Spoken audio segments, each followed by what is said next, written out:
Hello everyone, आज मैं आपके लिए कोई कुकिंग वीडियोस नहीं लेकर आई। आज मैं आपके साथ शेयर करने वाली हूँ कि कैसे मैं अपनी कुकिंग वीडियोस इस फ़ोन के थ्रू इस किचन में शूट करती हूँ।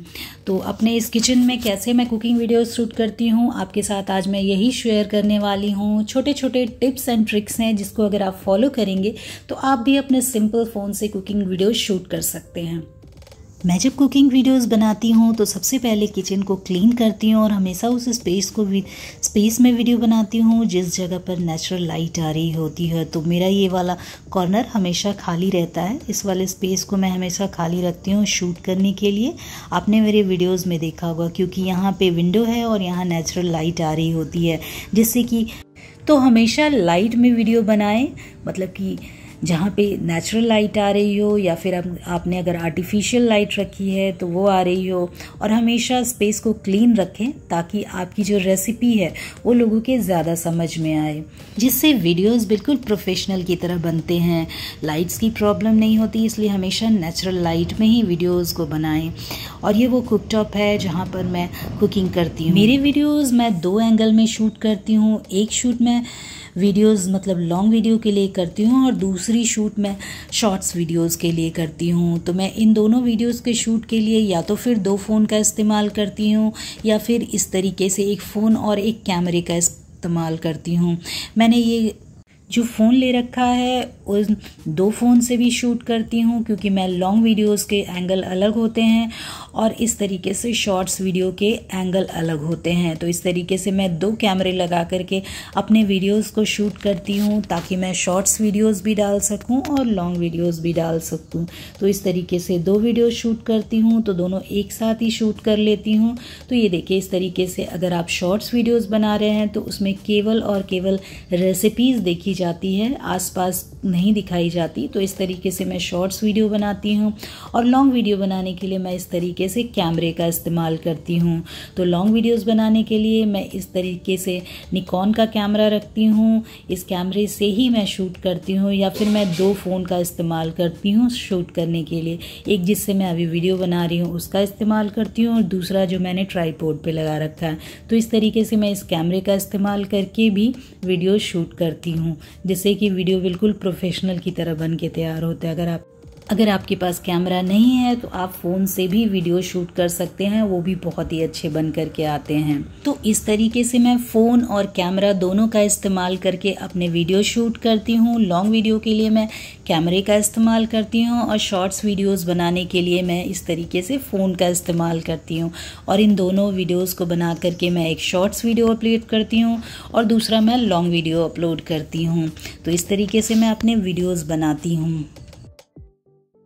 मुझे किस चीज़ की रेसिपी शूट करनी है, उसके लिए इंग्रेडिएंट्स क्या क्या लगेंगे, वो मैं एक दिन पहले प्लान करती हूँ। कुकिंग के सारे प्रिपरेशन मैं पहले कर लेती हूँ, मतलब कि बिहाइंड द सीन मैं कैमरा स्टार्ट करने से पहले मैं सारे इंग्रेडिएंट्स इकट्ठे कर लेती हूँ, उसे वॉश कर लेती हूँ, सारे मसाले हर्ब्स सारी चीज़ों को इकट्ठा कर लेती हूँ, उसके बाद ही शूट करती हूँ जिससे मुझे शूट करने में आसानी। मैंने इस तरीके से एक वुडन का टुकड़ा रखा हुआ है जिसके ऊपर मैं शॉर्ट्स शूट करती हूँ जो कि देखने में बिल्कुल अच्छे लगते हैं, बिल्कुल प्रोफेशनल की तरह लगते हैं। और यहाँ पे सिर्फ और सिर्फ मेरी रेसिपीज़ दिखती है जो समझ में ज़्यादा आती है। तो इस तरीके से मैं अपने शॉर्ट्स वीडियो शूट करती हूँ। लॉन्ग वीडियोस में आपने अपने किचन को दिखा सकते हो, लेकिन शॉर्ट्स वीडियोस में आप रेसिपीज़ पे ज़्यादा फोकस कर सकते हो। तो इसलिए मैंने ये वुडन का टुकड़ा रखा हुआ है जिसके ऊपर जो रेसिपी है वो ज़्यादा अच्छे से दिख करके आती है। तो इस तरीके से मैं शॉर्ट्स वीडियोस और लॉन्ग वीडियोस दोनों शूट करती हूँ जिससे कि रेसिपी समझ में आती है।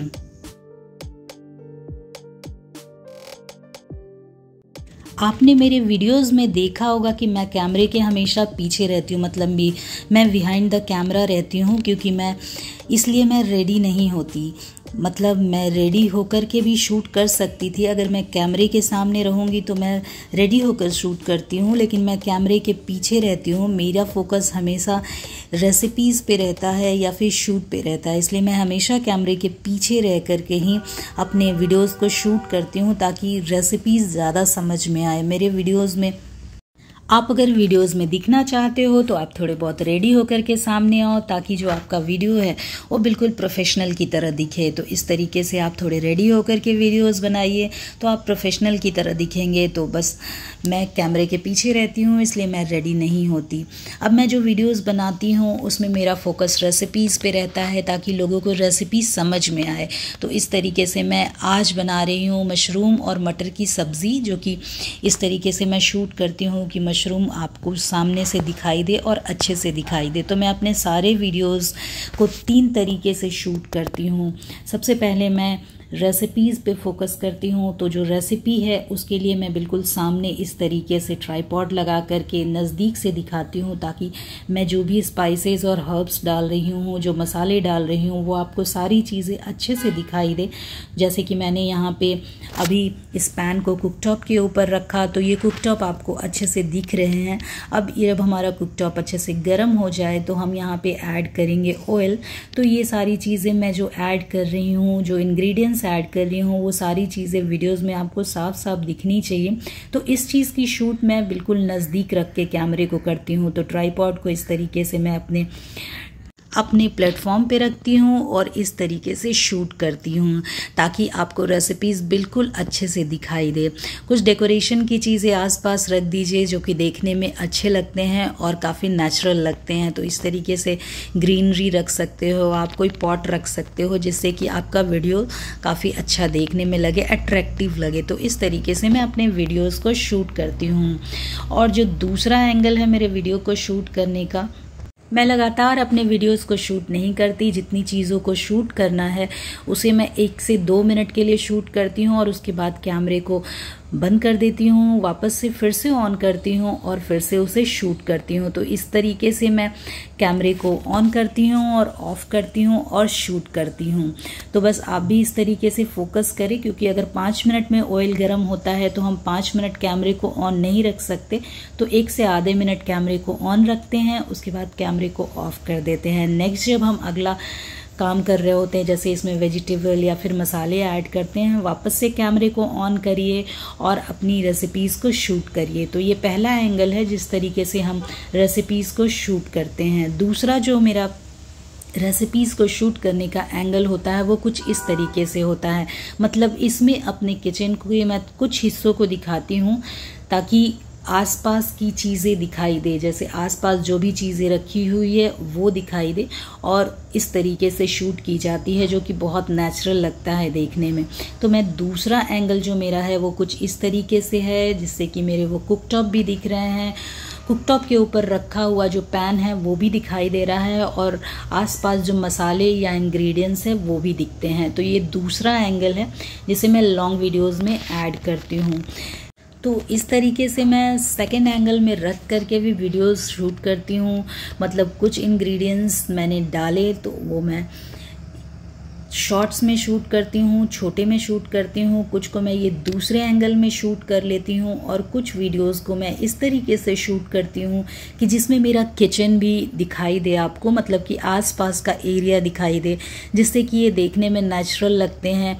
बिल्कुल सिर्फ और सिर्फ इंग्रेडिएंट्स के ऊपर फोकस नहीं किया जाता, सिर्फ और सिर्फ रेसिपीज़ के ऊपर फोकस नहीं की जाती है, बल्कि आसपास के एरिया को भी आप दिखा सकते हैं, जिससे कि आपकी वीडियो जो है वो नेचुरल लगेगी, जो ऑडियंस है वो आपसे कनेक्ट कर पाएंगे।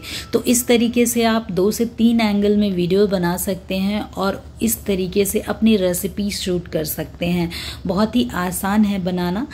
तो आज मैं बना रही थी मशरूम और मटर की सब्ज़ी। तो इस तरीके से मटर और मशरूम की सब्ज़ी बना करके और उसकी वीडियो अपलोड किया मैंने। तो इस तरीके से मैं अपनी कुकिंग वीडियोस की शूट करती हूँ। आई होप ये वीडियो आपके लिए हेल्पफुल होगी।